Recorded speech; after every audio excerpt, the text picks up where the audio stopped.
Hello students, success Hindi short hand channel में आपका स्वागत है।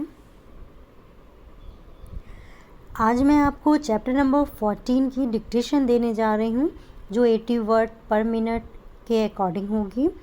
संबंधित चैप्टर की में आए हुए जितने भी डिफ़िकल्ट वर्ड हैं, आप वो मेरे चैनल की प्लेलिस्ट में जाकर प्रैक्टिस कर लीजिएगा। उसके बाद ये डिक्टेशन लीजिएगा।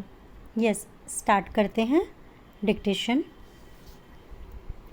अध्यक्ष जी, किसी भी देश की विदेश नीति अपने में कोई स्वतंत्र नीति नहीं होती है, वरन वह किसी देश की आंतरिक नीति को स्पष्ट करती है। उदाहरण के लिए हम अमेरिका को ले सकते हैं। उसने अपने यहाँ अधिक अन्न पैदा किया और जब उसके पास अनाज फालतू बच गया, तब वह अपने बकाया अनाज की बिक्री के लिए ऐसे देशों की तलाश करने लगा जो उधार पर माल ले सकते हों। किंतु हमारी आंतरिक नीति ने यह तय किया कि खर्चीले ढंग से सरकार चलाएंगे और स्वदेशी मुद्रा की कोई राशि हमारे पास नहीं बचेगी। हमने कर भी लगा दिए और मुद्रा प्रसार भी कर दिया। कुछ संकट पड़ने के बाद इस बात की आवश्यकता को नहीं समझा कि उस पैसे का कहीं अन्यत्र उपयोग कर सकें। पैरा। श्रीमान, मुझे माननीय प्रधानमंत्री जी के इस कथन पर दुख होता है कि दुनिया के अमीर और गरीब देशों का अंतर लगातार बढ़ता जा रहा है।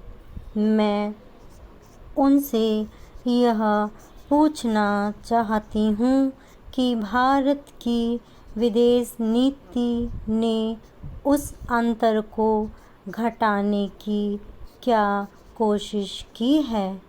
क्या भारत सरकार ने कभी दुनिया की पंचायत में यह कहने की हिम्मत की है कि बालिग मताधिकार के आधार पर यूएनओ का चुनाव होकर एक संसद बनाई जाए?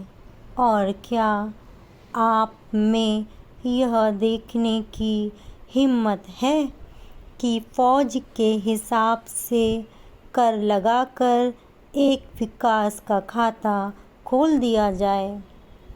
जो देश विकसित हैं, उनके मज़दूरों का 1 घंटा हमारे देश के मज़दूरों के 100 घंटों के बराबर माना जाता है, क्योंकि उनके पास साधन हैं।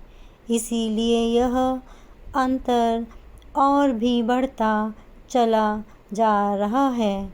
किसी देश के अंदर आंतरिक नीति में अमीरी और गरीबी का अंतर बढ़ता चला जा रहा हो और वह दुनिया के देशों में विद्यमान अमीरी और गरीबी के इस अभिशाप को समाप्त करेगा, यह समझ में आने वाली बात नहीं है। पैरा। अब मैं आपका ध्यान एक और बात की ओर दिलाना चाहती हूँ।